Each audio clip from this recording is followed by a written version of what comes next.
Chapter 9, Interstate Cases. Introduction. The problems of establishing and enforcing a support order are compounded when the absent parent and dependent child live in different states. Jurisdictional hurdles may prevent the child's caretaker from bringing the support action in his or her home state. Yet, the child's caretaker may not be able to bear the expense of bringing an action in another state. In the past, these problems enabled absent parents to avoid child support obligations by fleeing the abandoned family's home state and remaining beyond the process of its courts. Even attempts to enforce the obligation in the absent parent's home state often were frustrated. Long-arm statutes were often inapplicable, and criminal enforcement proved defective because extradition was time-consuming, expensive, and overly drastic in the eyes of those involved. As Americans have become more mobile, the interstate enforcement problem has become more acute, forcing more and more abandoned families onto the welfare rolls. Early child support legislation was ineffective. The Uniform Desertion and Non-Support Act,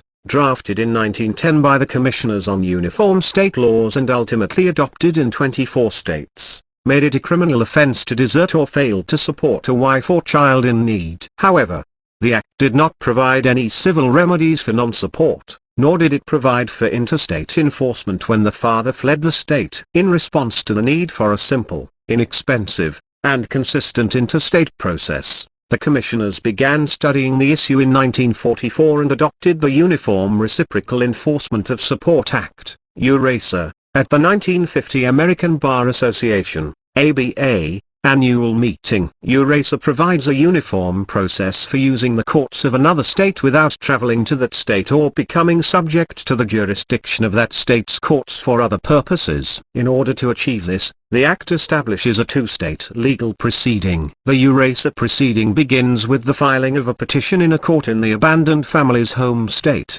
the initiating state. The judge of that court reviews the pleadings to determine whether the allegations establish an existing duty of support and whether the responding state appears to have jurisdiction over the absent parent. If the judge finds these elements, the proceeding is certified to the proper court in the responding state, where the support obligation is established and enforced. Some states use the same procedure between two different counties within the state. The 1950 version of Eurasia also provided for criminal enforcement through extradition, or rendition in the language of the Act. The Act was amended significantly in 1952 and 1958 and revised in 1968. The 1958 amendments incorporated a registration procedure that provides for summary registration and enforcement of existing support orders in the absent parent's home state. The 1968 revisions specifically provide for paternity establishment, among other things. All 50 states plus the District of Columbia, Guam,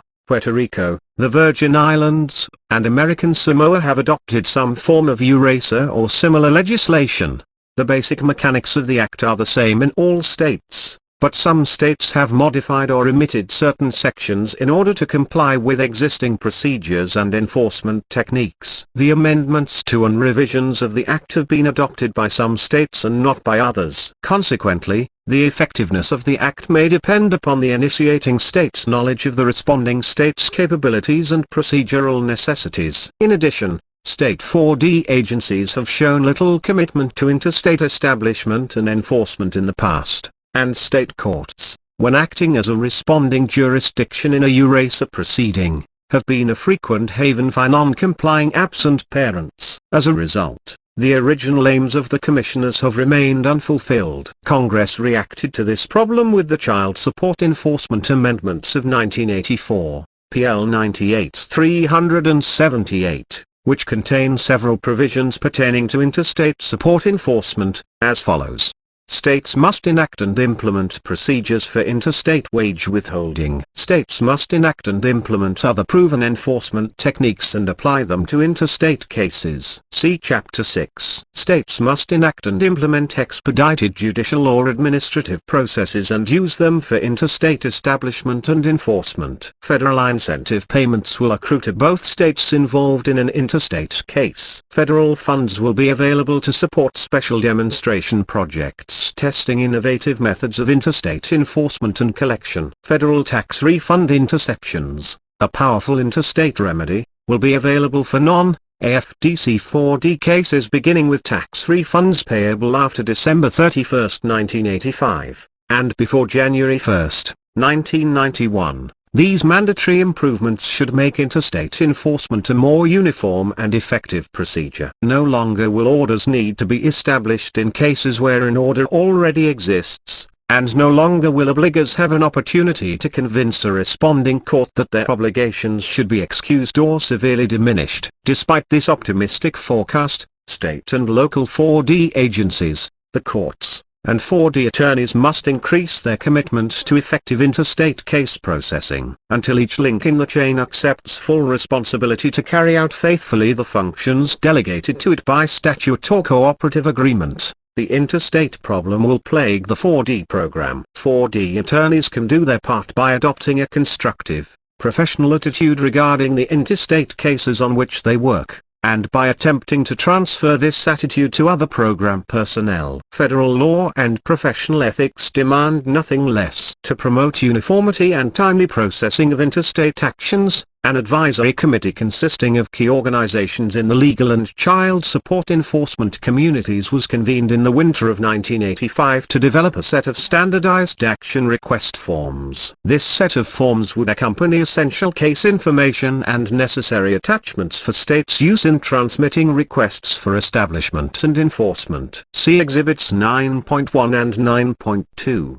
The forms are designed to simplify record keeping for courts and child support enforcement agencies, serve as a useful means for transmitting Eurasia actions with required attachments, and furnishing necessary identifying information to facilitate successful enforcement across state lines.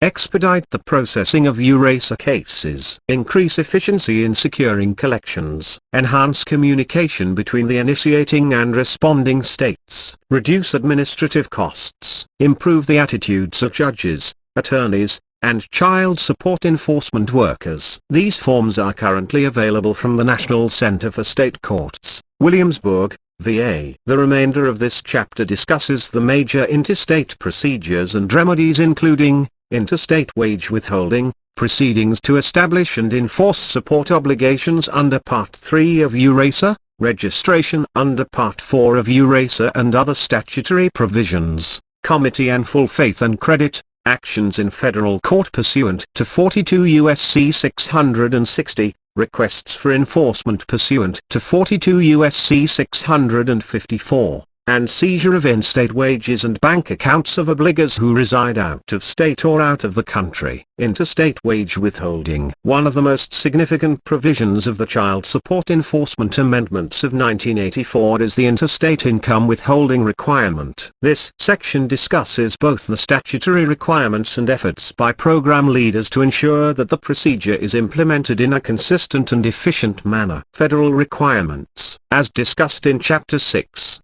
The Child Support Enforcement Amendments of 1984 require each state to establish a system under which support payments will be withheld from the wages or other income on non-complying obligors. 42 U.S.C. 666b1.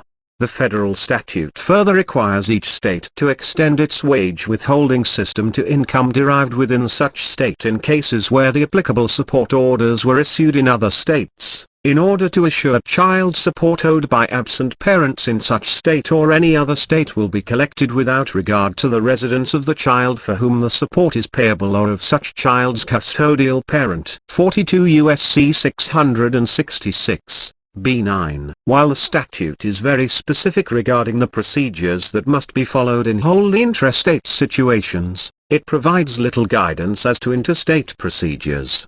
45 CFR 303.100, G, sets forth a general procedure for initiating wage withholding. To initiate withholding, the 4D agency in the state where the custodial parent applied must inform the 4D agency in the state where the absent parent is employed of all information necessary to carry out the withholding. The employing state must provide advance notice of the proposed withholding, opportunity to contest the withholding, and notice to the employer. The law and procedures of the state of employment are to apply except with respect to when withholding must be implemented. The Child Support Project of the ABA's National Legal Resources Center for Child Advocacy and Protection, in conjunction with Oaks and the National Conference of State Legislatures, has drafted a model Interstate Income Withholding Act, 10, which many states may wish to adopt in implementing the interstate wage withholding requirement. The Social Security Act requires each state to appoint an agency to administer the wage withholding procedure. The comments to the Model Interstate Income Withholding Act refer to these agencies as income withholding agencies of the requesting and the forum states. The former is the state in which the children reside, the latter the state in which the obligor resides or works. This discussion is adapted from those comments and uses the same terminology. The term agency refers most often to the 4D agency or the courts, depending on which entity administers the procedure. Responsibilities of the requesting state agency. The Model Act requires the income withholding agency to request interstate withholding on behalf of its current 4D clients,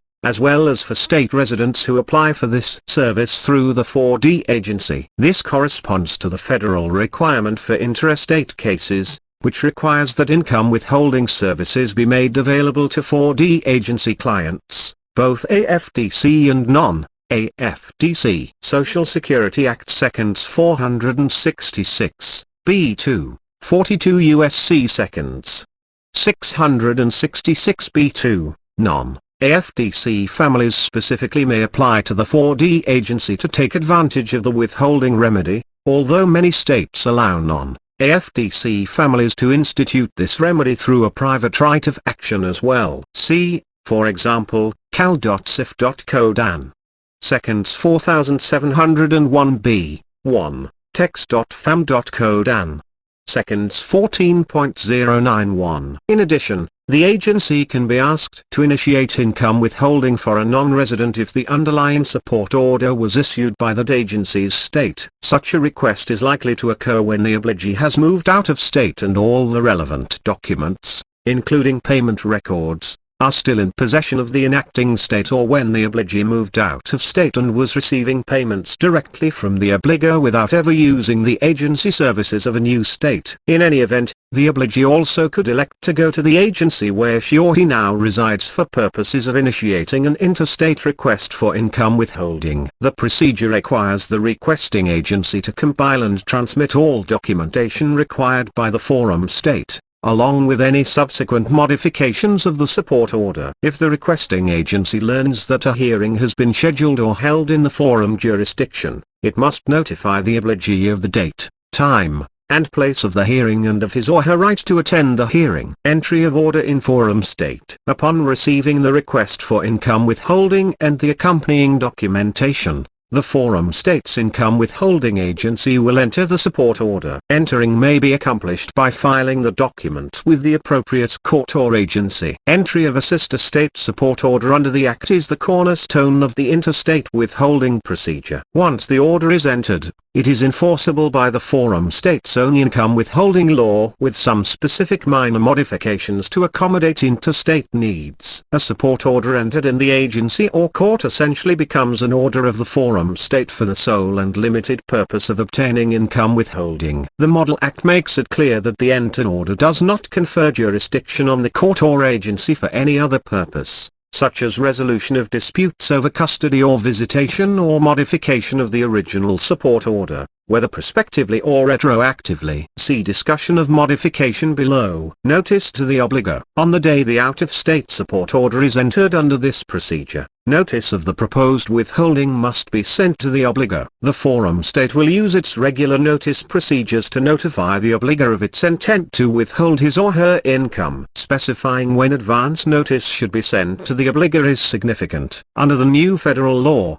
if the obligor contests the withholding, the state must determine within 45 days of such notice whether the withholding is appropriate. 42 U.S.C. 666, B4A. The notice should be served according to usual state practice and contain the same information required in an intrastate income withholding notice. According to Section 466, B4A, of the Social Security Act, as amended by the Child Support Enforcement Amendments of 1984. The notice must alert the absent parent to the proposed withholding and to the procedures to follow to contest the withholding. The notice should state a method and a time period within which the parent must contact the court or agency in order to contest withholding, and should state that failure to do so will result in the implementation of withholding. The only added requirement of the Act is that the notice indicate that the proposed withholding is based upon an out-of-state support order. The Child Support Enforcement Amendments of 1984 provides an exception for those states which were operating an income withholding system prior to the date of enactment of the 1984 amendments. These states need not meet the advance notice requirements of the amendments so long as their existing procedures meet due process requirements. Social Security Act Sections 466, B4b, 42 U.S.C. 666, B4b, Documentation. The following documentation is required for the entry of a support order of another jurisdiction: a copy of the support order with all modifications. The ABA model law calls for a certified copy of an income withholding order or notice, if any, still in effect. The ABA model law calls for a certified copy of the portion of the rendering state's income withholding statute that sets forth the requirements for obtaining income withholding under the law of that state. A sworn statement of the obligee or certified statement of the agency of the arrearages and the assignment of support rights, if any, a statement of the name, address, and social security number of the obligor, if known, the name and address of the obligor's employer or of any other source of income of the obligor derived in the forum state against which income withholding is sought, the name and address of the agency or person to whom support payments collected by income withholding shall be transmitted. The Model Act requires the forum state agency to take steps to correct faulty or incomplete documentation without returning it to the requesting agency, when possible. This should limit unnecessary delays and advance Congress' intent that income withholding be effected expeditiously. In addition to providing for correction of errors, this subsection requires the agency and court to accept or process documents which are correct in substance but not form. The hearing. If the absent parent requests a hearing, the forum state agency must notify the requesting agency. The Model Act provides a limited form of hearing: the entered support order, the existing income withholding order, if any, and the sworn or certified statement may be admitted into evidence, without any further proof or foundation required, and constitute prima facie proof that, without a valid defense, the obligee is entitled to income withholding under the law of the jurisdiction which issued the support order. This means that the amounts of current support and arrearages are as stated and that the triggering event, that is, amount of arrears required to commence withholding, of the jurisdiction that rendered the support order has occurred. Once a prima facie case is established, the Model Act shifts the burden of proof to the obligor. The obligor's defenses are limited to those permitted by the Child Support Enforcement Amendments of 1984. According to the 1984 amendments legislative history, these defenses are restricted to mistakes of fact, which include errors in the amount of current support owed, errors in the amount of arrearage that had accrued, or mistaken identity of the alleged obligor. The obligor cannot contest the proposed withholding on other grounds, such as the inappropriateness of the amount of support ordered to be paid, changed financial circumstances of the obligor, or lack of visitation. H.R. Rep. No. 98-527, 98th Cong. 1st Sess. 33, 1983. Such claims, though important, must be pursued through a separate legal action in the state that has jurisdiction over the original support action. In addition to mistakes of fact, 3 other defenses are permitted. These include 2 collateral attacks on the original judgment which even could be raised in the state which issued the original order if that state sought to enforce it. These attacks include charges that the court which issued the original support order lacked jurisdiction, if this had not been litigated previously, or that there was fraud in the procurement of the judgment. See Griffin v. Griffin, 327 U.S. 220, 1945, Scholes and Hay, Conflicts of Law, Seconds 24.14, 1982, Loeffler, American Conflicts of Law, 157, 1977, Restatement, 2nd, Conflicts of Law, Seconds .105, 1971, fraud in the procurement of the support order refers to fraud in the actual obtaining of the order. For example, the defendant was lured into the jurisdiction in order to obtain personal jurisdiction. The third defense concerns the statute of limitations. See Chapter 7 for a discussion of statutes of limitations as applied to child support orders. Choice of law. In keeping with a major principle of the Model Act that the forum states regular income withholding laws and procedures be applied to the greatest extent possible, most choice of law questions are resolved in favor of the local law of the forum state, making it simpler for decision makers and employers to administer the procedure. Only 3 issues are determined by the law of the state that issued the order. The first issue concerns questions about the interpretation of the original support order, including questions about the amount and form of payments and the duration of the order. For example, the law of the state issuing the order would determine the meaning of the term minor child as used in an order, whether support may continue beyond the age of majority for a college student, or whether in-kind payments would be credited against the support obligations. The law of the state that issued the original order also determines the amount of support arrearages necessary to require the commencement of withholding. This should pose no problem, as no request should be made until this condition is met, and the request should include a copy of the section of the state's withholding law containing this condition. Third, the law of the state issuing the support order determines what items are included as arrearages that may be enforced by income withholding. These could include interest on late payments,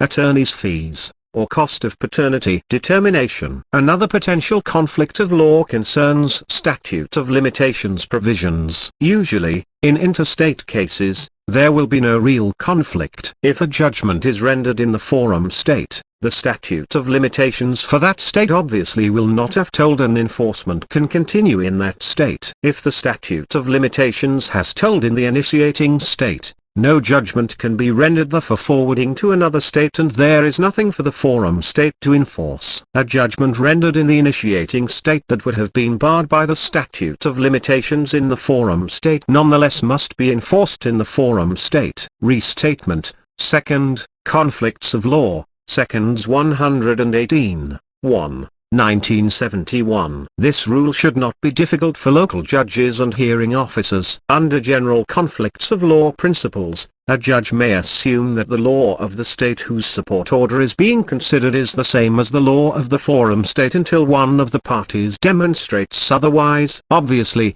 when a question is raised, it would be in the interest of the requesting state to submit an appropriate reference to the case and statutory law of the state that issued the order. Discovery. If the obligor successfully meets the burden of establishing a defense, the Model Act provides that the court shall continue the case to allow the obligee to collect evidence. It provides further that if the obligor acknowledges some liability, current support, for example, the court shall require income withholding for that amount while the dispute as to other issues is resolved. The Act specifically allows use of depositions, written discovery, photographic discovery such as videotape depositions, as well as live testimony in person and on the telephone. The Act includes a procedure for taking depositions in the requesting state, similar to the procedure in Euraser. The withholding order and notice. If the obligor does not request a hearing, or if a hearing is held and the court or agency determines that withholding is proper, it issues an income withholding order or notice to the absent parent's employer or other payer. The same procedure applies for both intrastate and interstate cases. See Chapter 6. Entry of a support order or notice for withholding purposes does not nullify any other support order which may exist where they are issued by the forum state or another state. When 2 or more orders exist for the support of one child by an absent parent, any amount collected will be credited against both orders. Such a situation may exist. For example, if there is both an original support order and a subsequent Eurasia order, amounts withheld are to be credited against both orders. Payment transmission. Income withheld in interstate cases is to be paid to the income withholding agency of the forum state, which in turn will forward it to the requesting agency or person. If the forum state uses a different entity such as a private agency or bank to collect and disperse support payments, as allowed under 42 U.S.C. 666b5, This entity also should collect and disperse funds withheld in interstate cases under the Model Act. Modifications. If the rendering state modifies a support order entered in the forum state, the forum state must take the necessary steps to modify the amounts withheld accordingly. Conversely, the agency in the forum state must notify the requesting agency when the obligor's source of income has shifted to yet another state. When there has merely been a shift of a source of income within the forum state. For example, if the obligor gets a new job, the state agency will take necessary steps to obtain withholding against the new source of income, as it would with any other state income withholding case. 45 CFR 303.100 Some states have facilitated the task of identifying new income by requiring employers to notify the agency of any change in the obligor/employee's status, including the name and address of a new employer, if known. ND Cent. Code Seconds 140909.16. 45 CFR 303.100 DX requires that states impose an obligation on the employer to provide this information to the state. Part 3 Eurasa Proceedings. Unfortunately, income withholding will not be possible in all interstate cases. In many cases, an enforceable support order will not exist. In others, the absent parent will not have identifiable income to withhold. These instances necessitate proceedings under Euraser unless the would-be responding state has an administrative process. Where administrative remedies exist, they must be exhausted before judicial remedies can be sought. This section discusses Eurasa proceedings in which the court in the responding state is asked to make an independent determination of the absent parent's support obligation. This type of proceeding is referred to as a Part 3 Eurasa action to differentiate it from proceedings under the Eurasa registration provisions. Registration, which is provided for in Part 4 of Eurasa, is discussed separately. Parties. Any person to whom a duty of support runs may initiate an action in the court having jurisdiction to handle Eurasa actions, asking the court to enforce that duty. A petition on behalf of a minor may be brought by any person having legal custody. 12 In some states, mere physical custody will suffice. See COI v. COI, 163 A2D 333, D.C.Mun.App. 1960, Clearwater County, Minnesota. V. Petrash, 198 Cullo. 231, 598 P2D 138, 1979. If the state is furnishing financial assistance to the plaintiff, the state has the same right to initiate a proceeding under this act as the individual obligee for the purpose of securing reimbursement for support furnished and of containing continuing support. This section has been held to support an action for reimbursement of AFTC paid to an obligor's dependents during periods in which no court order for current support existed. State v. Urban, 463 A2D 194, RI 1983. Kinney v. Kinney, 453 A2D 1321, 122 NH 1165, 1982. This is true even where the parents are divorced but where the divorce court did not enter an order for support. State X-Roll. State of California X-Roll. Santa Barbara County v. Lagoy, 54 or .app. 164. 634 P2D 289, 1979. Conversely, if the divorce court entered an order specifically stating that the absent parent shall not be required to pay child support, the Eurasa court may be unable to order the absent parent to reimburse the state because no duty of support existed during the period AFTC was paid to the family. Chance v. Laporski, 43 MD.app. 84, 402 A2D 1329, 1979. The obligee need not be joined as a party to such an action. Roulette v. Roulette, 221 NW2D 645, ND 1974. If the obligee is financially able, he or she may employ private counsel to initiate a Eurasa action. If not, he or she may apply for 4D services. The 4D agency will refer the matter to the relevant local official, usually the prosecuting attorney, who is required by the Act to file the action on behalf of the dependents. The petition. The Eurasa Statute sets forth minimum information requirements to be included in the petition, as follows: names of the parties, address and, as far as known to the obligee, the circumstances of the obligor, names, addresses, and circumstances of the children for whom support is sought, all other pertinent information. The statute further invites the petition drafter to include a description and photograph of the respondent to assist the responding state in identifying and locating him. Most states' Eurasa statutes require the petition to be verified or authenticated.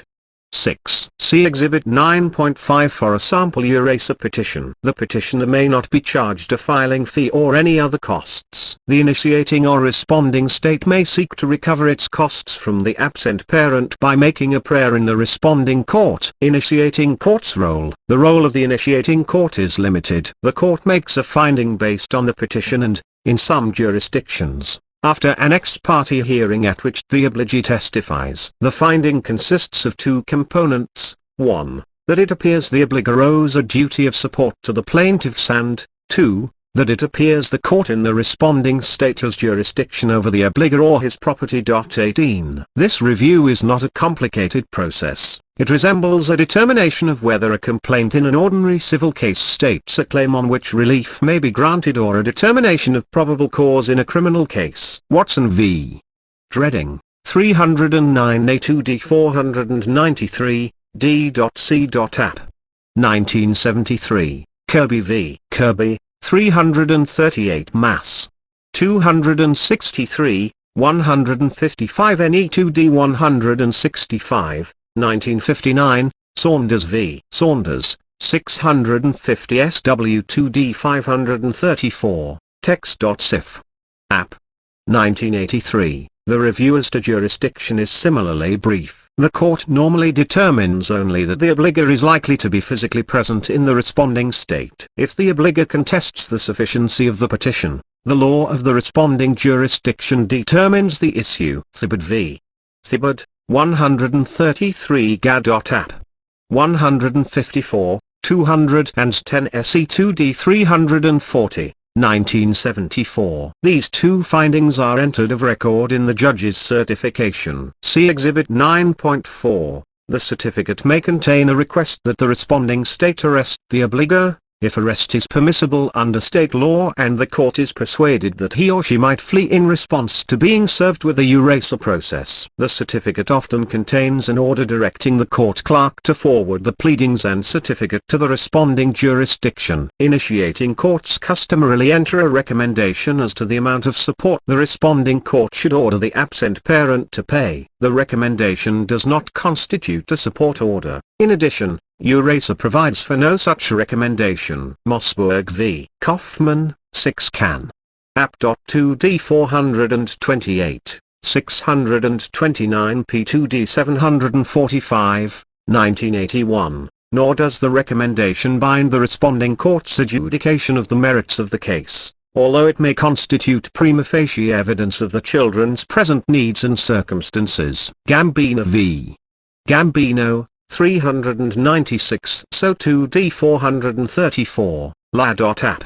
1981, State of Minnesota, Clay County, on behalf of Litcher v. Doty, 326 NW2D 74, ND 1982, forwarding documents to the responding jurisdiction. The court clerk forwards 3 copies of the petition, with attachments, and 1 copy of the initiating state's Eurasa statute to the responding state. 1 copy is for the responding court, 1 for the prosecuting attorney in the responding jurisdiction, and 1 for service on the absent parent. Since the initiating court needs a copy for its file and the plaintiff, need copies, up to 6 copies may be required. See Exhibits 9.39.6. If the clerk of the initiating court does not know the identity and address of the responding court, he or she may send the documents to the State Information Agency in the responding state, which will forward them to the proper court. Other duties of the State Information Agency include the following: compile a list of the courts and their addresses in the state having jurisdiction under the Act and transmit it to the State Information Agency of every other state, and upon the adjournment of each session of the legislature, distribute copies of any amendments to the Act and a statement of their effective date to all other state information agencies. Maintain a register of lists of courts received from other states and transmit copies promptly to every court in the state having jurisdiction under the Act. Use all means at its disposal to discover the location of the obligor or his or her property or forward the case to the State Parent Location Service. The National Child Support Enforcement Association has prepared a list of state information agencies. Filing the action in the responding court. Upon receipt of the petition and attached documents, the clerk in the responding court is to docket the case and notify the prosecuting attorney of his action. The prosecutor must prosecute the case diligently. The prosecutor must first attempt to locate the absent parent on his own initiative, using all means at his disposal. If the prosecutor has insufficient information and is unable to locate the defendant, the statute directs the prosecutor to inform the court of what he has done and request the court to continue the case pending receipt of more accurate information or an amended petition from the initiating court. Many prosecutors routinely return the documents to the initiating state instead of making use of available state and local locate resources. If all prosecutors would comply with the location requirement in the statute, and make full use of all locate resources provided by the State 4D agency, the interstate process would be improved markedly. If the respondent is located in another judicial district or in a different state, the responding court has the duty to forward the documents to the district or state, and then to notify the initiating state. The court to which the documents are forwarded must treat the documents as though they were forwarded from the initiating state. Once the case is filed, the clerk of the court will pass the documents on to the sheriff for service. Some states treat the Eurasa proceeding as a show cause situation. See, for example, State Ex Rel. Fulton v. Fulton, 31 or .app. 669, 571 P2D 179, 1977. In these states, a show cause order must accompany the pleadings. Some courts include in the show cause order a provision requiring the obligor to bring to court evidence of his income, that is, pay stubs, tax returns, cancelled checks. In other states, the action begins with a normal civil summons, advising the absent parent that he or she has so many days to answer in order to avoid the entry of a default order based on the allegations contained in the pleadings. With either procedure, it is a good idea for the prosecutor to cooperate with the court clerk in preparing the appropriate legal documents and in setting a date for hearing. If the court believes that the obligor may flee the jurisdiction, it may obtain the body of the obligor by appropriate process. Thereupon it may release him upon his own recognizance or upon his giving a bond in an amount set by the court to assure his or her appearance at the hearing. Jurisdiction. The test for personal jurisdiction is the same as for any in-person action brought in the responding state. See discussions in chapters 5 and 10, respectively. The Uniform Act refers in several sections to the court of the responding state obtaining jurisdiction of the obligor or his property. 2. As noted in Chapter 6, the U.S. Supreme Court's decision in Schaeffer v. Heitner, 97 S.E.T. 2569, 53 led to D. 683, 1977, probably would prohibit an action based solely on the obligor possessing property within the jurisdiction, unless the action were limited to enforcement of a pre-existing judgment for arrearages based on an out-of-state order. With respect to subject matter jurisdiction, the statute and reported case law provide good direction. Section 32 of Euraser provides that participation in any proceeding under this Act does not confer jurisdiction upon any court over any of the parties thereto in any other proceeding. This provision generally has been construed to prohibit the responding court from considering counterclaims for divorce or property settlement. State Ex Rel. Schwartz v. 315 SW2D 867, Mo.app. 1958, Mestine v. Mestine, 54 calories.rptr. 65, 245 California. App.2D 646, 1966. Blois v. Blois, 138 So 2D 373, Fla. App. 1962. Counterclaims for custody and visitation. England v. England, 337 NW2D 681, Minnesota. 1983. State ex rel. Hubbard v. Hubbard, 110 Wis.2D 683, 329 NW2D 202, 1983. Pfeiffer v. Pfeiffer, 31 N.C.App. 486, 229 SC2D 700, 1976. Kraft v. Hertz, 182 NW2D 293, ND 1970. Gross v. Gross, 347 SO2D 1099, Fla.App. 1977. Hoover v. Hoover, 246 SC2D 179, 181, SC 1978. Brown v. Turnbloom, 280 NW2D 473, 474, Michigan. App. 1979. Register v. Candlebinder, 216 SE2D 647, GA.App.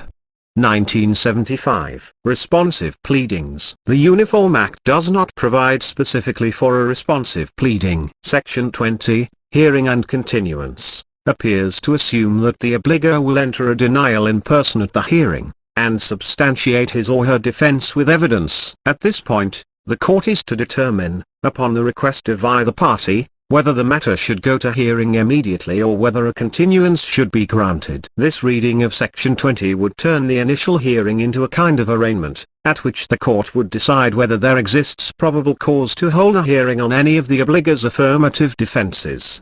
Despite the lack of statutory guidance, many jurisdictions apply the normal rules of civil procedure and responsive pleadings are filed, at least where the obligor is represented by counsel. In a large percentage of cases, the obligor either fails to appear or appears and admits that a duty of support exists without filing an answer. In such cases, the prosecutor or other 4D attorney should ask the obligor to produce evidence of his or her income and then apply the state's support guideline to determine an appropriate support amount. The hearing. Once the issues are enjoined, the case may proceed to hearing. The hearing should proceed like any other support proceeding, with the notable exception that the custodial parent is usually not available to testify. If the obligor asserts a defense, the prosecutor can have a difficult time proving the plaintiff's case, unless the hearing is treated as a show cause proceeding with the burden to proceed on the obligor. In most jurisdictions, once the obligor asserts a defense, the two parties are on an equal footing. Because plaintiffs are asking the court to grant relief, they must proceed first and must substantiate the allegations contained in the petition with admissible and credible evidence. The allegations, standing alone or in combination with the written testimony attached to the petition, are not sufficient to authorize the court to enter an order over a proper objection. Freina v. Rosenbaum, 399 So 2D 758, La.App. 1981. Lambrew v. Berner, 154 Me. 352, 148 A2D 697, 1959. Fuller v. Fuller, 37 N.J. Super. 106, 117 A2D 30, 1955. O'Hara v. Floyd, 47 Alabama.App. 619, 259 So 2D 673, 1972. Ivy v. Ayres, 301 SW2D 790, Mo. 1957. Kirby v. Kirby, Supra, but see Saunders v. Saunders, 650 SW2D 534, text.sif.app. 1983. Evidence. Clearly, as in other civil actions, the plaintiff bears the burden of proof. City and County of San Francisco v. Gitions, 425 So 2D 992, La.App. 1983. Section 20 allows the plaintiff's attorney to ask the court for a continuance during which to gather submissible evidence to prove the existence of a duty of support. to substantiate the needs of the children, and to counter any defenses interjected by the obligor at the hearing. The case law provides some guidance regarding how this burden may be met. In IVV, Ayres, 301 SW2D 790, Mo. 1957, the Missouri Supreme Court wrote: Plaintiff may use other means of establishing her case. She may call the defendant as a witness, and it may be that she can establish her case by his testimony. She can also appear in person and testify, but one of the purposes of the reciprocal features of the laws pertaining to the support of dependents is to avoid this necessity. She also has available to her the use of depositions the same as has the defendant, which would include the taking of her own testimony by deposition. Apparently the deposition could be taken by the judge of the court in the initiating state. Citations omitted. Section 23 of the 1968 Act states that the same rules of evidence apply as in other civil actions in the court. Virtually all the evidence in Eurasa cases comes from the obligor and the obligee. Indeed, the plaintiff may prove his or her case entirely with the testimony of the obligor. Phillips v. Phillips, 146 NE2D 919, Mass. 1958, Section 22 of the Act makes any law granting a privilege concerning communications between husband and wife inapplicable to Eurasa proceedings. Both husband and wife are fully competent to testify as to any relevant matter between them. In order to ensure open communication in the family, the common law granted spouses a reciprocal privilege regarding communications that occur during the marriage. Neither could be forced to give testimony against the other, and the party against whom such testimony would be used had a right to object and bar its use. The common law rule has found its way into many state statutes that could be used to bar the plaintiff from proving important elements of his or her case. For example, the obligor's ability to earn based on statements he or she made to the obligee during prior periods. Section 22 prevents application of the privilege to Eurasa cases. The secondary methods of producing evidence under the Act are interrogatories and depositions. Interrogatories have been approved for use in Eurasa cases. O'Hara v. Floyd, 259 So 2D 673, Alabama.app. 1972, Tanya v. Rosa v. 458 NIST 2D 869, 117 Miscellaneous. 2D 619, 1983. As to depositions, most states have adopted a rule similar to Federal Rule of Civil Procedure 3203b, providing that the deposition of a witness or party may be introduced into evidence if the deponent is at least 100 miles away from the hearing or is out of the state. In most Eurasa cases, the petitioner falls into one of these categories. If not, the court may allow the deposition under a rule similar to Federal Rule 3203e, which allows the use of a deposition if it serves the interests of justice and outweighs the importance of presenting the testimony of a witness orally in open court. This broad language should govern most Eurasa cases, given the simplicity of issues involved and the clearly favorable policy of affording custodial parents an interstate remedy. It has been recognized that a plaintiff in a Eurasa case can prove the case solely with a deposition. O'Hara v. Floyd, Supra. Altimus v. Altimus, 18MD.app. 273, 306A2D 581, 1973, Carpenter v. Carpenter, 231 La.638, 92 So 2D 393, 1956. Similarly, it has been held that obligor's sole right to confront plaintiff's witnesses is through depositions and written interrogatories. Mazza v. Liar, 413 S2D 244, 105 Miscellaneous. 2D 992. 1980. The court still has the discretion to refuse to admit the deposition if the distance the petitioner would have to travel is slight and it appears the petitioner is using Euraser solely for the purpose of presenting the case by deposition in lieu of live testimony. The 1968 version of Euraser specifically refers to using depositions. The procedure for taking and using the deposition of the obligee generally follows Federal Rule 28. The deposition may be taken orally before an individual authorized to give oaths and act as a reporter in the obligee's state. or may be taken upon written questions. The obligor must be given notice in writing of the time and place of an oral deposition to allow for cross-examination. Thus, the testimony form, see Exhibit 9.6, though duly executed under oath perhaps in the presence of the initiating court, does not constitute a deposition. Kirby v. Kirby, 338 Mass. 263, 155 NE 2D 165, 1959, if the correct procedure is followed and the obligor fails to take advantage of his or her opportunity to cross-examine, he or she has waived the right to confront the witness and cannot object at trial. Daly v. Daly, 128 2D 510, 39 N.J. Super. 117, UFT.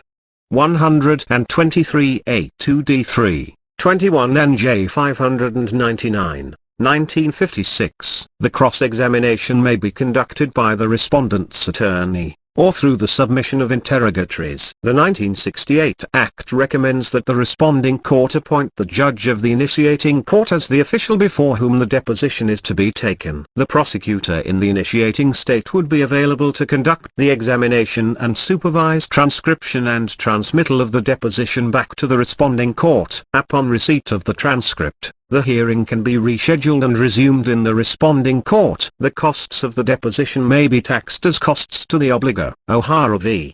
Floyd, Supra. One crucial issue in any contested hearing may be the existence or non-existence of a duty of support. Where an order exists in another state, a certified copy of the order is competent to establish that the obligor owes a duty to support the children named in the order. State on behalf of McDonnell v.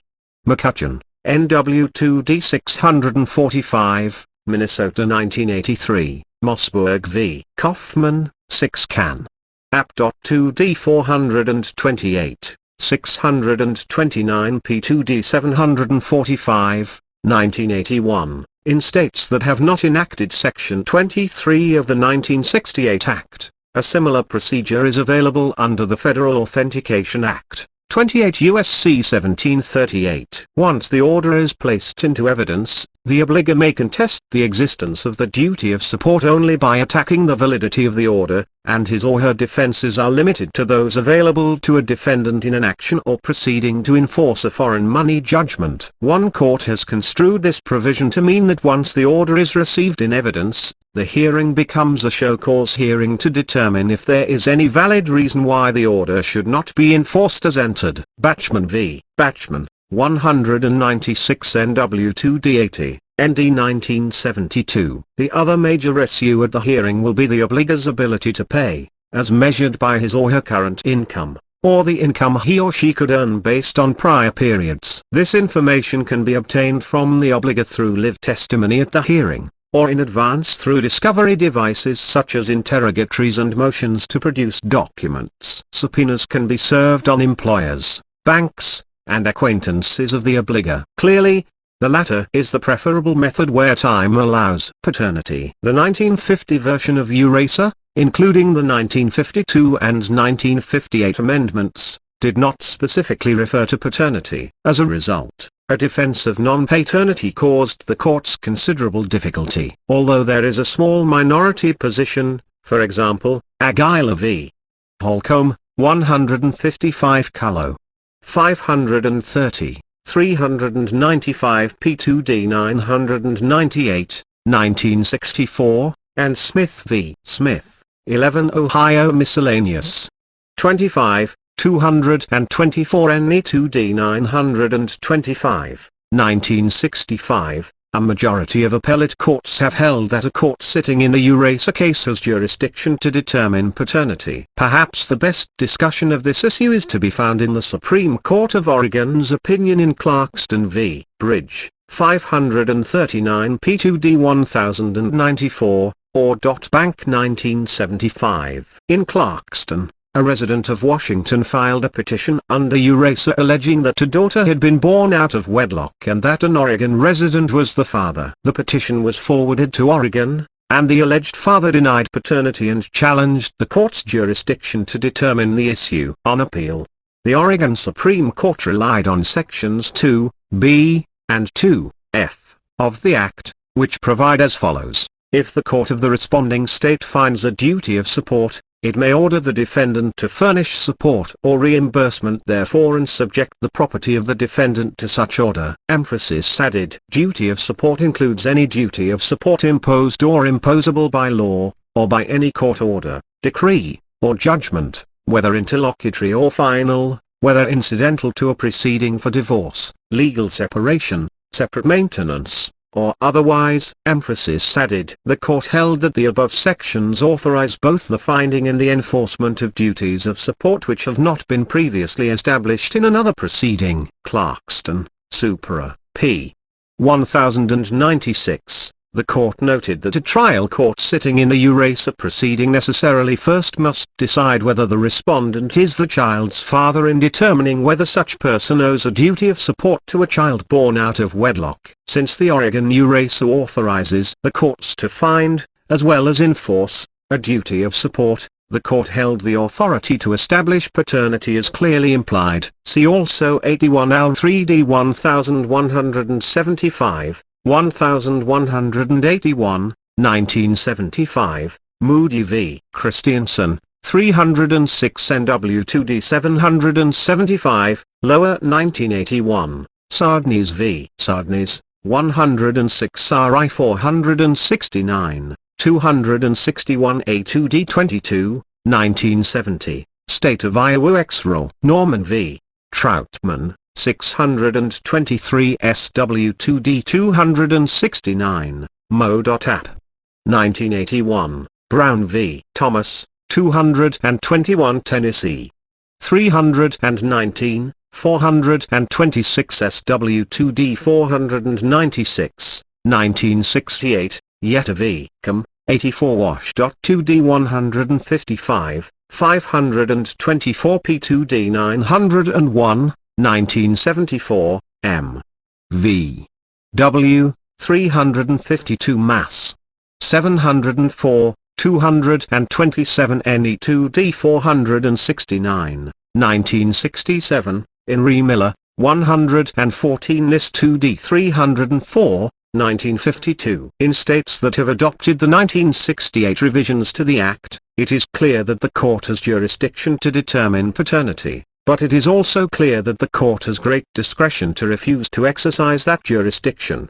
If the obligor asserts as a defense that he is not the father of the child for whom support is sought, and it appears to the court that the defense is not frivolous, and if both parties are present at the hearing or the proof required in the case indicates that the presence of either or both of the parties is not necessary, the court may adjudicate the paternity issue. Otherwise, the court may adjourn the hearing until the paternity issue has been adjudicated. Once it is determined that the court possesses jurisdiction to determine paternity in the Eurasa proceeding, the next issue is to decide whether Eurasa or the procedure contained in the state's civil paternity statute applies. There is not ample case law from which to draw any solid conclusions, but it appears as though courts will graft the procedures and protections of the state's paternity statute onto the Eurasa statute. For instance, in Lee v. Lee, 442 NIS 2D 904, 110 Miscellaneous.2D 623,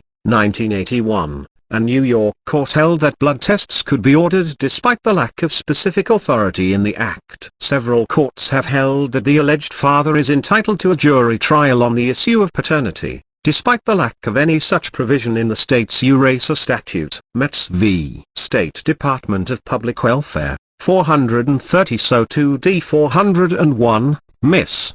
1983, Wallace v. Fry, 205 Nebraska 399, 288 NW2D 29, 1980, Clarkston v. Bridge, Supra. Visitation and Custody. Section 23 of the 1968 Act states, the determination or enforcement of a duty of support owed to one obligee is unaffected by any interference by another obligee with rights of custody or visitation granted by a court. This provision has been held to prevent the support obligor from defending the Eurasa action by complaining that the obligee is denying him or her court-ordered visitation. Moffat v. Moffat, 165 calories. RPTR 877, 612 P2D 967, 1980. The court in Moffat reached its decision despite concluding that the obligee's denial of visitation was a flagrant violation of the divorce decree, one that would prevent her from seeking enforcement of the existing support order in the divorce action. Many states have not enacted the 1968 amendments or have chosen not to incorporate Section 23. In these states,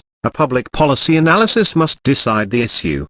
The purpose of Euraser is to secure support for dependents from those who owe them this legal responsibility. Nowhere in the Act is the prosecutor charged with the duty of enforcing or defending visitation or custody claims. Euraser is a special procedural statute designed to provide a convenient forum for the efficient resolution of support disputes. The only issue in most cases is the amount of support that should be paid. Nevertheless, visitation and custody issues have occasionally surfaced during the course of Eurasa cases. Many courts have denied the visitation, custody defense by holding that the obligee does not submit to the jurisdiction of the responding court for these issues, or that the court does not possess subject matter jurisdiction under the statute. See Pfeiffer v.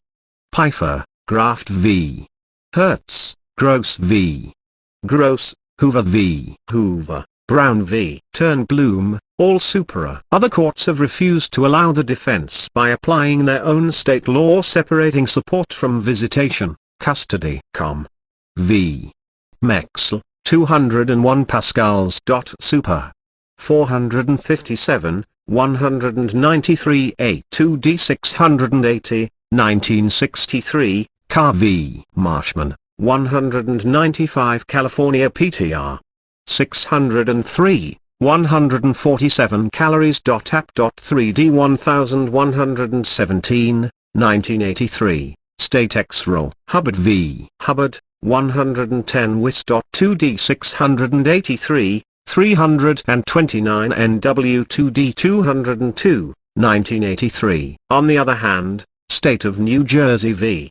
Morales, 35 Ohio App. 2D 56. 299 NE2D 920, 1973, is frequently cited as authority for joining the issues of visitation or custody with the issue of support. The Ohio court held that the obligor legally could withhold support for the child because he had legal custody of the child. The obligor was prepared and willing to assume actual custody, and it was not the father's desire that their children be public charges. 299 NE2D at 923, the court noted that, where there is a judicial order relating to the custody of minor children, that order has the effect of law and is that which should determine the obligation of the respective parents to their minor children. 299 NE2D at 924, in Accorda Heathcox v. Heathcox, 246 SC2D 444, Georgia 1978, Campbell v. Campbell, 126 Arizona. 558, 617 P2D 66, 1980, State Ex Rel. Arneo v. Guerrero, 517 P2D 526, Arizona. 1973. Two courts have held that legal custody in the absent parent does not prevent the responding court from finding the existence of a duty of support and entering an order. State of Louisiana Ex Rel. Eaton v. Ls. 354 NW 2D 209, Wis. App. 1984, County of Clearwater, Minnesota. V. Petrash, 198 Cullo. 231, 598 P2D 138, 1979. Other courts have refused to consider custody and visitation defenses where the children are being supported by another state's foreign agency, holding that the custodial parent's conduct should not be transferred to the welfare agency or that the custodial parent's destitution is a change of circumstances justifying a reappraisal of the support issue. McCoy v. McCoy, 374 NE2D 164, Ohio 1977, Bdon v. Bdon, 201 A2D 889, NH 1964. A few states allow visitation and custody defenses in intrastate cases. As a result, An interstate case occasionally will involve a rendering state that recognizes the dependency between support and visitation or custody and a responding state that holds the issues to be separate. Eurasia provides that the law of the state where the obligor resided during the period for which support is sought controls regarding the existence of a duty of support. Thus, normally the law of the responding state will control. However, if the obligor was present in the initiating state for a portion of the time, or if he or she returns to the initiating state and obtains a modification suspending his or her support obligation, the result changes. See Shannon v. Sterling, 248 Minnesota 266, 80 NW 13, 1956. Emancipation. Emancipation becomes a troublesome issue in interstate cases when a conflict exists similar to the one discussed in the previous paragraph. If the duty of support in the initiating or rendering state is different from that of the responding state, the responding state's law should apply during periods in which the obligor has resided in the responding state. Federbush v. Mark Twain State Bank, 575 SW2D 829, Mo.App. 1978, Burney v. Vance, 17 Ohio Miscellaneous. 307, 246 NE2D 371, 1969. Counter motions to modify. On occasion, an obligor will file a counter motion to modify an existing support order of another state asking the responding court to grant retroactive or prospective relief. Such a tactic calls into play several complicated issues, ones with which appellate courts have not dealt in a clear manner. The 1950 version of the Act, as amended, provided, no order of support issued by a court of this state when acting as a responding state shall supersede any other order of support. The 1968 version of the Act amended the provision to provide, a support order made by a court of this state pursuant to this Act does not nullify and is not nullified by a support order made by a court of this state pursuant to a substantially similar Act or otherwise or any other law, regardless of priority of issuance, unless otherwise specifically provided by the court. Emphasis added. The underlined phrase of the revised Act appears to confer some jurisdiction on the responding court to nullify an existing order of another state. No reference to modification is made. The original language better states the philosophy behind the Act. The hearing in the responding jurisdiction is a de novo hearing. Most of the existing decisions have recognized this concept and have allowed the responding court to enter an order in a different amount, without affecting an existing order. See Chisholm v. Chisholm, 197 Nebraska 828, 251 NW2D 171, 1977, State on behalf of McDonnell v. McCutcheon, 337 NW2D 645, Minnesota. 1983, Stubblefield v. Stubblefield, 272 SW2D 633, text.sif.app. 1954, DeFeo v. DeFeo, 428 A2D 26, del.fam.ct. 1981, Moore v. Moore, 252 Lower 404, 107 NW2D 97, 1961, Sullivan v. Sullivan, 98 111, app.3D 928, 424 NE2D 957, 1981, Davidson v. Davidson, 66 Wash.2D 780, 405 P2D 261, 1965, Olson v. Olson, 534 SW2D 526, Mo.App. 1976, State Ex-Rel. Swan v. Shelton, 469 SW2D 943, Mo.App. 1971. Many courts have confused the authority to enter an order in a different amount, having no effect on an existing order, with authority to enter a modification of that order. See, for example, in Remarriage of Pope and Hijra, 160 calories. RPTR. 379, 99 calories. App.3D 514, 1979.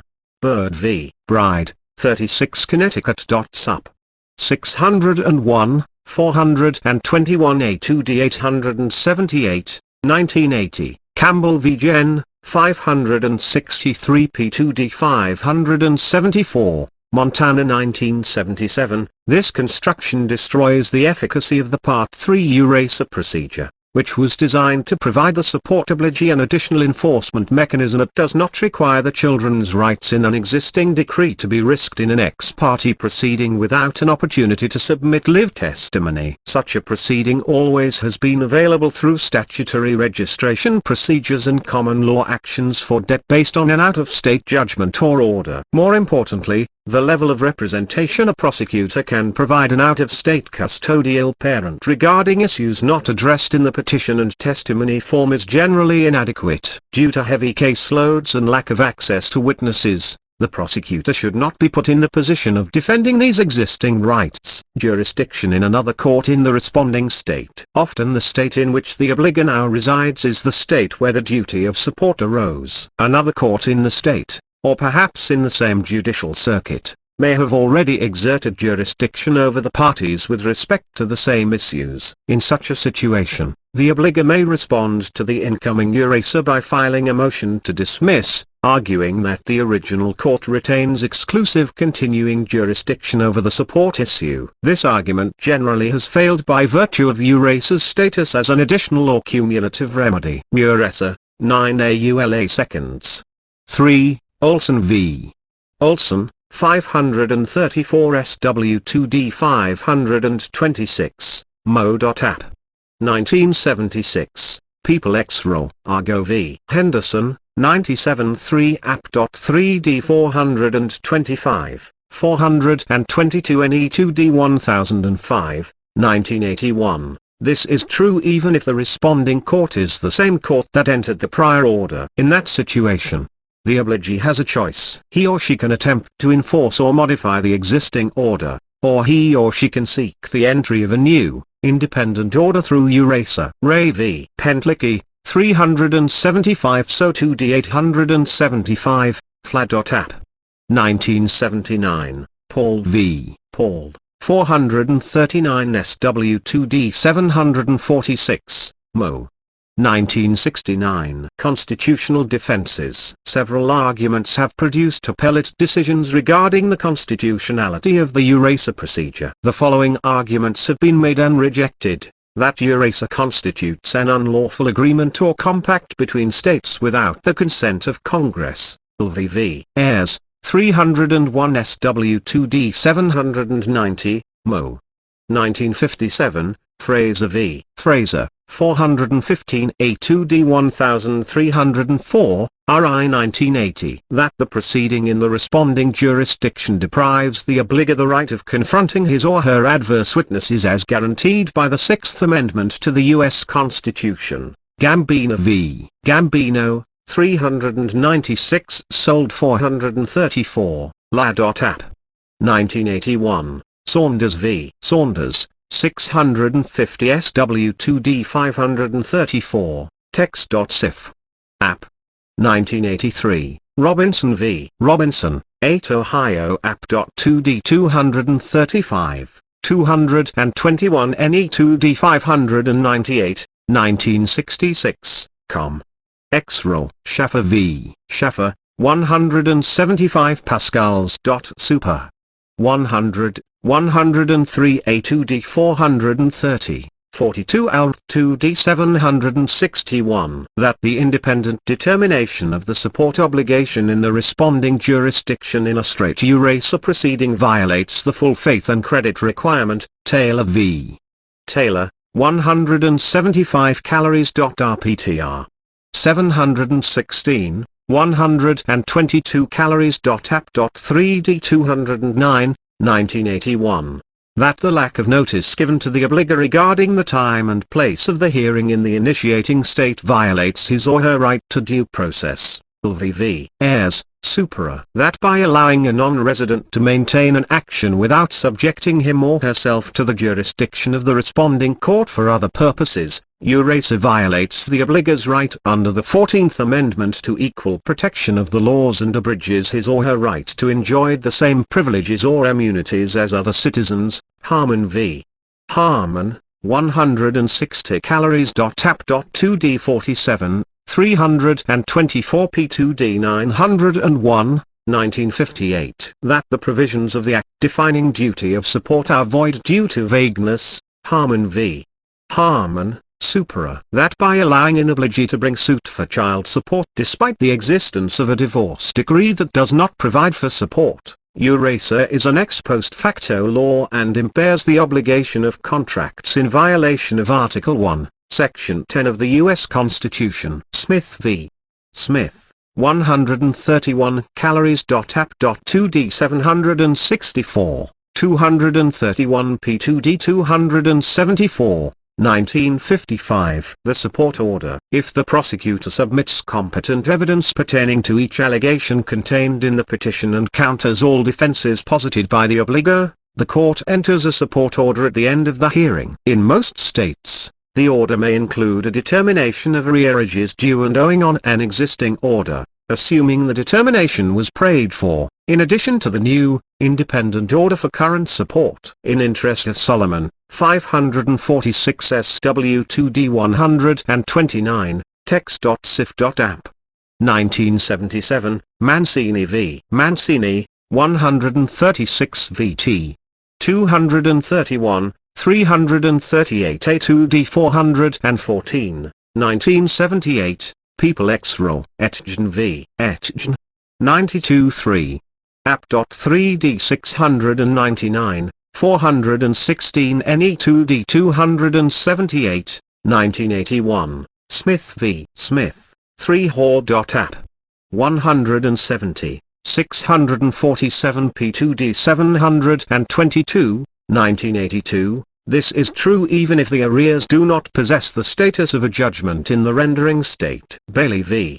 Guz, 655 P2D 764, Alaska 1982. The court must require in the order that the obligor make the payments to the clerk of the responding court, or other agency authorized by the statute. The court may require the obligor to put up a cash bond to secure payment of the order or subject the obligor to any other terms or conditions that are proper to secure compliance, either through this authority, or by specific authority contained in the state's wage withholding statute. The obligor should be subject to wage withholding to the same extent as is an obligor in an interstate case. Once the order is entered, the responding court must transmit a copy to the court in the initiating state. 44. When the obligor makes payments to the court clerk as per the order, the clerk must forward them to the designated official in the initiating state, who will distribute them to the obligee. The obligor receives credit for the payment on all existing support orders. Enforcement. If the obligor fails to comply with the order, the responding court may punish the obligor for contempt or enforce the order as it would enforce any other order of the court. If the case is a 4D case,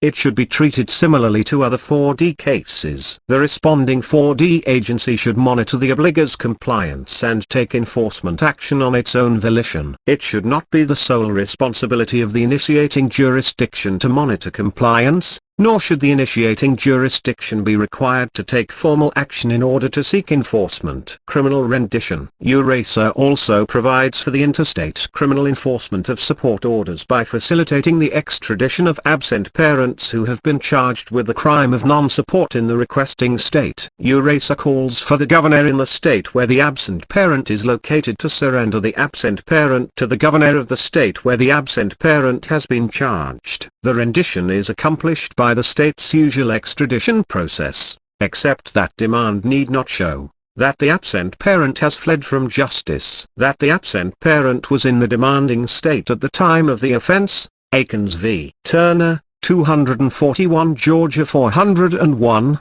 245 SE2D 660, 1978, in Repace, 250 Georgia 276. 297 SC2D 255, 1982. The intent of these provisions is to ensure criminal responsibility where civil proceedings have failed. Therefore, the governor may refuse to surrender the absent parent where The absent parent has prevailed in a previous support action. The absent parent currently is complying with an existing support order. Also, the governor may delay the criminal rendition of the absent parent if he or she believes that a civil support action would be effective. In order to make these determinations, the governor may order the prosecutor to investigate the case and report whether a support action has been brought previously or if such an action would be effective.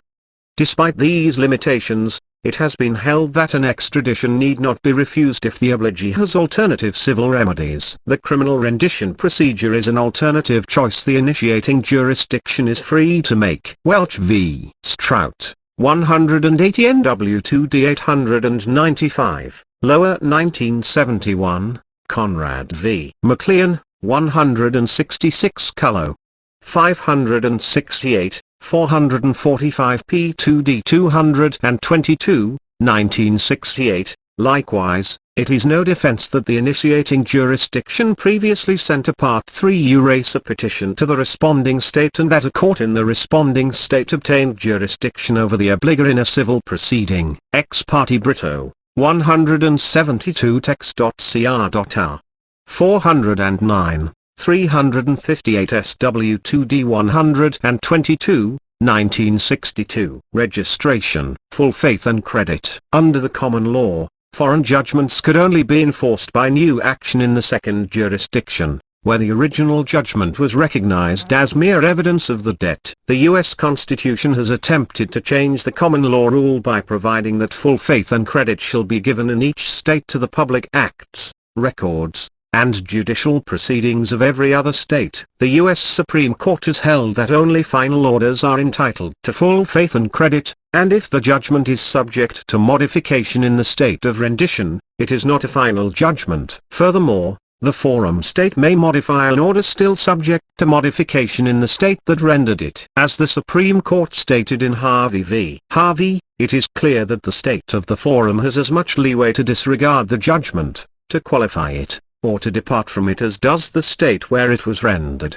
Therefore, a court may modify the child support order of a sister state being enforced in the forum state to the same extent it could be modified in the sister state. To determine whether the order of a sister state is entitled to full faith and credit, the court must examine the order to see if it reserves the right of modification. The statutes and judicial decisions of the sister state to see under what circumstances the order may be modified. Many states distinguish between arrearages and payments of future installments. Orders are generally subject to modification as to current support upon proof of change of circumstances. See Chapter 5, Supra. Orders are generally not retroactively modifiable in states where each accrued and past due payment automatically becomes a judgment. There is a presumption that an accrued payment is final, and unless the presumption is rebutted, the order is entitled to full faith and credit. The obligor may rebut the presumption by showing that the state where the order was rendered requires arrearages to be reduced to a judgment for a sum certain and that a court in the rendering state may forgive all or part of the arrearage. In this case, the order would not be entitled to full faith and credit. However, the fact that the arrearages are not entitled to full faith and credit does not prevent the court from reducing the arrearages to judgment using the principle of comity. See discussion below. The court can apply its own policy regarding the extent to which arrearages should be forgiven. The Uniform Enforcement of Foreign Judgments Act. The Uniform Enforcement of Foreign Judgments Act, which has been adopted in 19 states, gives detailed procedures for seeking enforcement of a foreign judgment, as follows.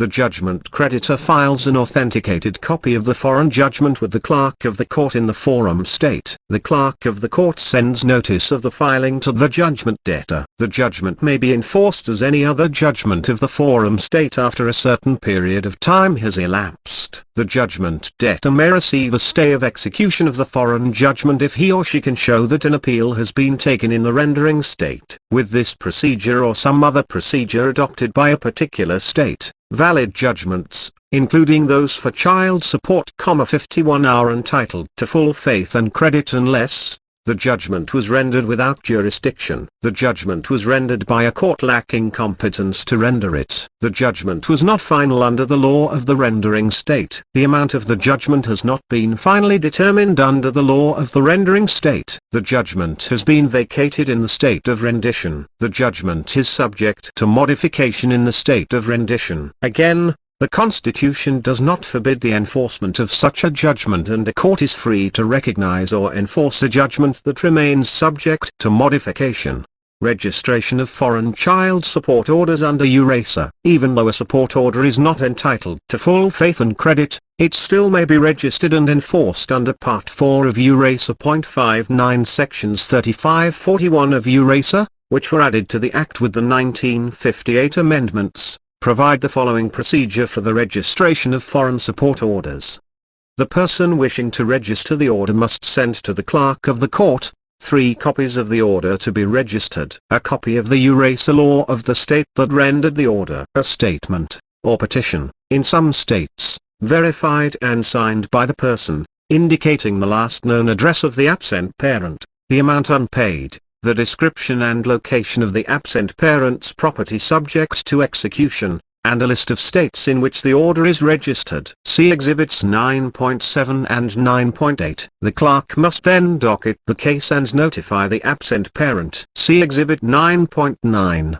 The absent parent has 20 days to petition the court to vacate the judgment or stay the enforcement of the judgment. If no such petition is filed, or if the court refuses to grant relief, the court confirms the registration and the arrearages. See Exhibit 9.10. Upon registration, the order has the same effect as any other support order issued by the registering state. The registration procedure offers at least 5 advantages over other alternatives. First, the statute allows for registration of orders that are not entitled to full faith and credit. Thus, the registered order can be enforced for current and future support and for arrearages based on an order from a state that allows retroactive modifications. Second, registration is very fast.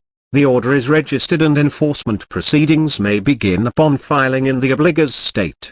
61. Third, the obligor's defenses are limited to those available to a judgment debtor in an action to enforce a foreign money judgment. These generally relate only to the validity of the foreign judgment, such as lack of jurisdiction, unconstitutionality, or other procedural defect. Fourth, registration is available to obtain jurisdiction over the obligor's property that is located in a state other than the state in which he or she resides for the limited purpose of enforcing a foreign support judgment. Personal jurisdiction over the obligor is not required for registration, which is a ministerial act of the court in no way affecting the obligor's liberty or property interests. Fleming v. Fleming, 49 N.C.App.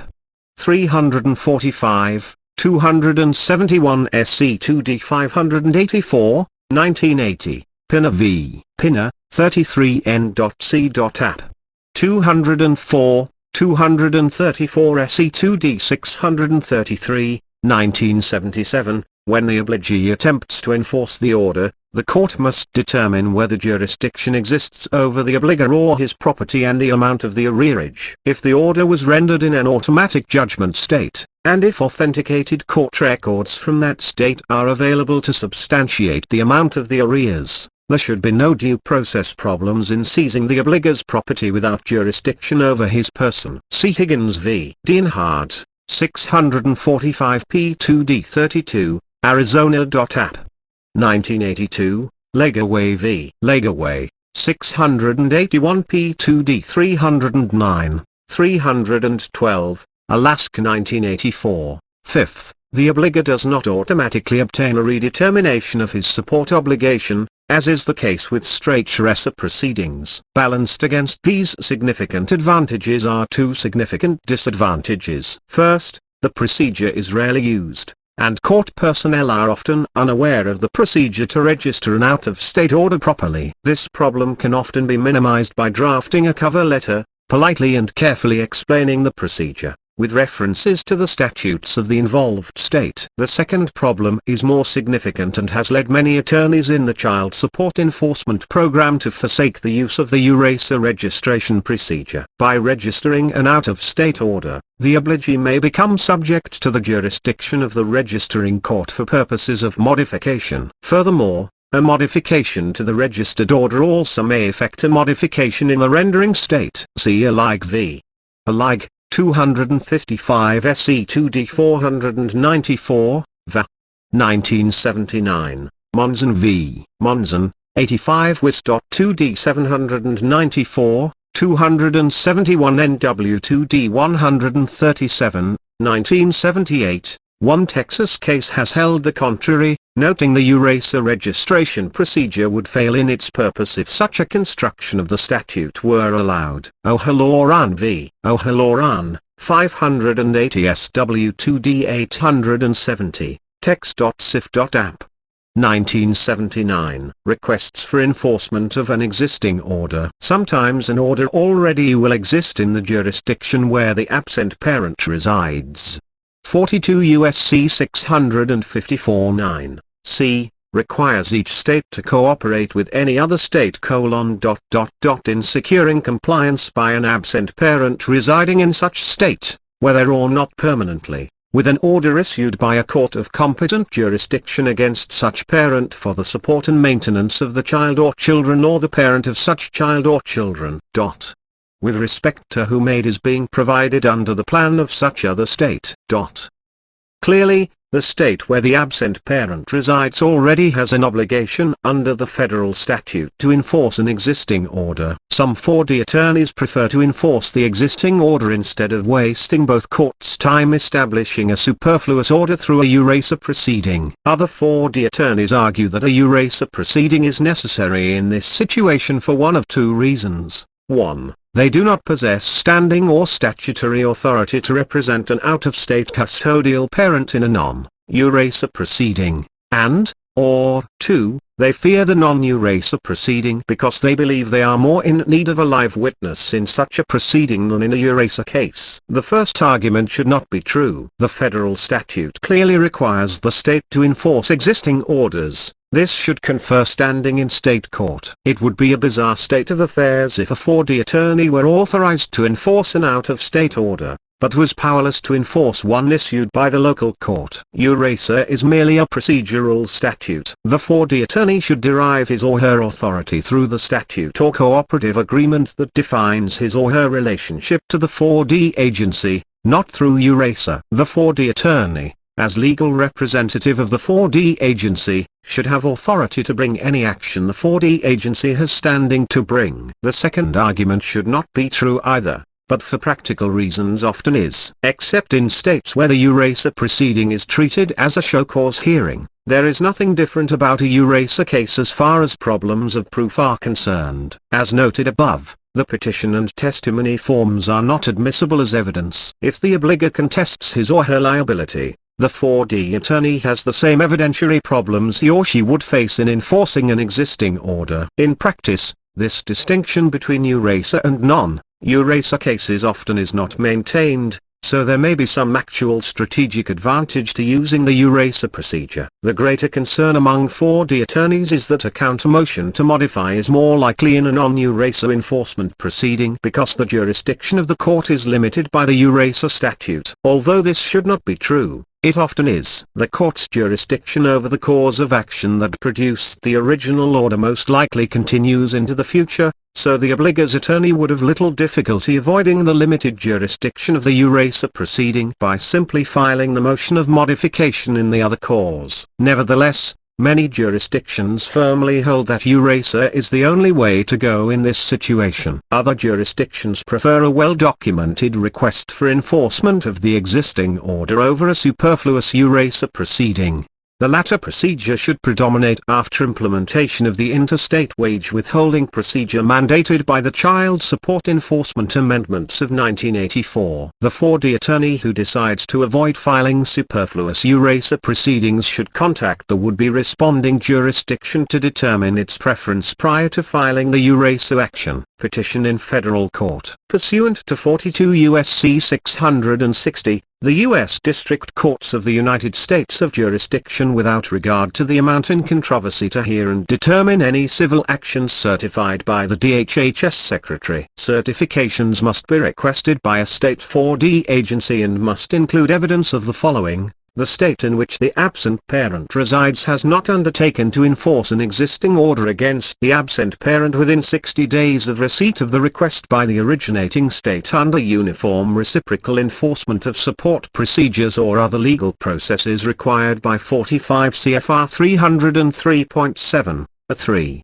Use of the U.S. District Court is the only reasonable method of enforcing the order. As a condition to obtaining the certification from the DHHS, the 4D agency of the initiating state must give the 4D agency of the responding state no sooner than 60 days after first seeking assistance enforcing the order, a 30-day warning of its intent to seek enforcement in federal court. If the initiating state receives no response within the 30-day time limit, or if the response is unsatisfactory, the initiating state may apply to its Oaks Regional Office for certification. The application must attest that the above requirements have been satisfied. Upon certification of the case, a civil action may be filed in the U.S. District Court. The certification should be accepted by the court as sufficient evidence that permission has been granted for use of the federal courts. The action may be filed in the judicial district where the claim arose, where the plaintiff resides, or where the defendant resides. Other alternatives. In most cases it will be possible to effect enforcement by relying on interstate wage withholding, straight Eurasia actions, or some form of registration. Unfortunately, there will be a few cases that fall through the cracks due to lack of cooperation in the absent parent's jurisdiction, lack of good location information to allow for service of process, or similar problems. If an order exists, especially if the order exists in the state that wants enforcement, there are a few additional options. It may be possible to avoid the interstate process entirely by locating an asset of the obligor, such as wages, that can be reached within the state, and garnishing it. See Chapter 6 for a discussion of garnishment of wages earned out of state but paid by a corporation that does business in the state. It generally will be possible to refer the case for full collection by the IRS. If the crime exists in the state, the authority exists in the 4D attorney, and the elements can be proved, it is possible to file felony non-support charges against the absent parent and get a warrant issued and placed in the interstate computer network maintained by law enforcement agencies. Alternatively, the case should be certified to the IRS for interception of the absent parent's tax refund. International cases, comity. The problems faced by states when attempting to enforce an order when the parties reside in two different states are magnified where the parties reside in two different countries. Some states have been successful in obtaining mutual covenants with other countries, and can process cases through the Eurasa process. Where no such arrangement exists, the process is difficult and must be negotiated on a case-by-case basis. Outgoing cases. When the absent parent leaves the United States, both location and enforcement can be difficult, but not impossible. If the absent parent is a United States citizen, the State Department can be a valuable ally in the location effort. 6 American embassies throughout the world, on request, will search their records and ask the host country to check its records for information on absent parents believed to be residing there. In addition, the U.S. Passport Services Office in Washington, D.C., will cooperate by furnishing the addresses and possible destination listed on a passport application. Each such request must cite the U.S. statute under which the state or local 4D agency operates, PL 93-647, the absent parent's name, date and place of birth, his or her parents' names, and his or her last known address with the date for which the address was valid. All requests should be in writing and should include all information the state parent locator service has on the absent parent. If the absent parent is not a U.S. citizen, the embassy or consulate maintained by his or her country's government in the United States is a valuable ally. Often it assists in locating the absent parent and identifies agencies in the relevant country that can assist in enforcement. Incoming cases, where an order has been issued by the other country and has been, or can be, translated so the state court is able to understand its terms. The doctrine of comity allows the state court to enforce it. To allow the court to invoke the doctrine in the case, a petition must be filed alleging the following 5 facts. The foreign order was based on grounds or elements that could reasonably lead a court in the forum state to find that a duty of support exists in the amount ordered. The foreign court had personal and subject matter jurisdiction requisites to enter the order. The obligor was provided with notice sufficient to comply with the foreign court's due process requirements. The foreign court acted in compliance with its own rules. The public policy of the forum state supports enforcement of the order. Once the order is proved, it is entitled to a presumption of validity. See Buend v. Buend, 17 calories. 2d 117, 109 p2d 701, 1941, Anno, 132 ALR 1272, Venator v. Venator, 512 SW2d 451, 1974, Urbanek v. Urbanek, 503 SC2D 434, 1973. The forum states generally applicable enforcement remedies should be available to enforce the order.